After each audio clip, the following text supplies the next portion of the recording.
Hallelujah, praise the lord. దేవునికి వందనములు, మీకందరికీ వందనములు. ఉదయకాల దేవుని వాగ్దానం మలాకీ గ్రంథం 3వ అధ్యాయం 16వ వచనం ధ్యానించుకుందాం. అప్పుడు యెహోవా యందు భయభక్తులు గలవారు ఒకరితో ఒకరు మాట్లాడుకొనుచుండగా యెహోవా చెవియొగ్గి ఆలకించెను. మరియు యెహోవా యందు భయభక్తులు కలిగి ఆయన నామమును స్మరించుచు ఉండు వారి జ్ఞాపకార్థంగా గ్రంథము ఆయన సమ్ముఖమునందు రాయబడెను. వాక్యంలో చూస్తున్నట్లుగా మనము దేవుని యందు భయము కలిగి భక్తి కలిగి మనము నడుచుకోవాలి. దేవుడు చూస్తూ ఉన్నాడని మనము భయముతో భక్తితో పక్కకు అర్థం. మనము దేవుని యందు భయము కలిగి భక్తి కలిగి మనం పరిశుద్ధముగా పవిత్రముగా ఉండాలి. దేవుడు చూస్తూ ఉన్నాడు. మనం బహు జాగ్రత్తగా మనం నడుచుకోవాలి. బహు జాగ్రత్తగా మనము జీవించాలి. వాక్యంలో చూస్తూ ఉన్నాం, యెహోవా యందు భయభక్తులు కలిగి మనము ఒకరితో ఒకరు మనము దేవుని గురించి మాట్లాడుకోవడం మాత్రమే మనము చేయాలి. లోక విషయాలు కానీ వ్యర్థమైన వాటివి చెప్పుకొని మాట్లాడుకోకుండా మనము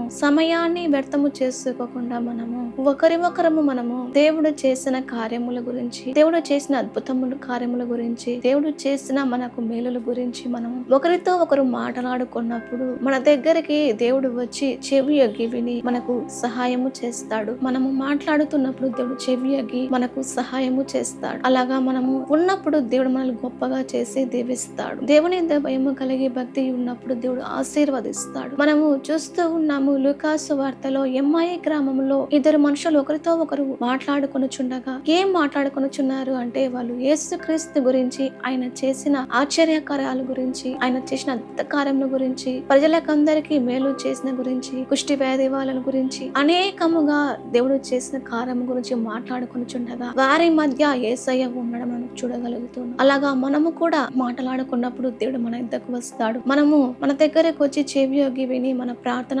ఆలకిస్తాడు. మన మొరను వింటాడు, మన అక్కరలు వింటాడు, మనకు సహాయము చేస్తాడు. అలాగే మనము దేవుని నామం స్మరించినప్పుడు, ఎందుకంటే యేసయ్య నామము బహు శ్రేష్టమైనది, గొప్ప నామం, ఉన్నత నామము. యేసు నామం ద్వారా మనకు స్వస్థత, విడుదల, పాప క్షమాపణ, రక్షణ ఉచ్చరించడం ద్వారా యేసయ్య నామమును మనం పరిశుద్ధమైన నామమును మనం స్మరించడం ద్వారా మనల్ని దేవుడు జీవ గ్రంథంలో మన పేరును రాస్తాడని చూస్తూ ఉన్నాం. అలాగే మనం దేవుని నామాన్ని గొప్ప చేస్తూ ప్రతిరోజు మనం దేవుని నామాన్ని స్తుతించినప్పుడు దేవుడు మన బహుగా దీవించి ఆశీర్వదించి ఆయన గ్రంథములో మన పేరును రాసి పెడతాడు. దేవుడి వాగ్దానం నెరవేర్చనగా ఆమేన్. ప్రార్థన. పరిశుద్ధుడా తండ్రి, నీకు వందనాలు, స్తోత్రాలు. ప్రభువా, అయా నీ యందు భయము కలిగి భక్తి కలిగి నీ గురించి మేము ధ్యానించుకున్నప్పుడు మాట్లాడుకున్నప్పుడు మా మధ్యలో ఉండి మీరు సహాయము చేసే దేవుడు తండ్రి, నీకు స్తోత్రాలు. మీరే తోడుగా ఉండి సహాయము చేయమని యేసు నామములో ప్రార్థిస్తున్నాము తండ్రి.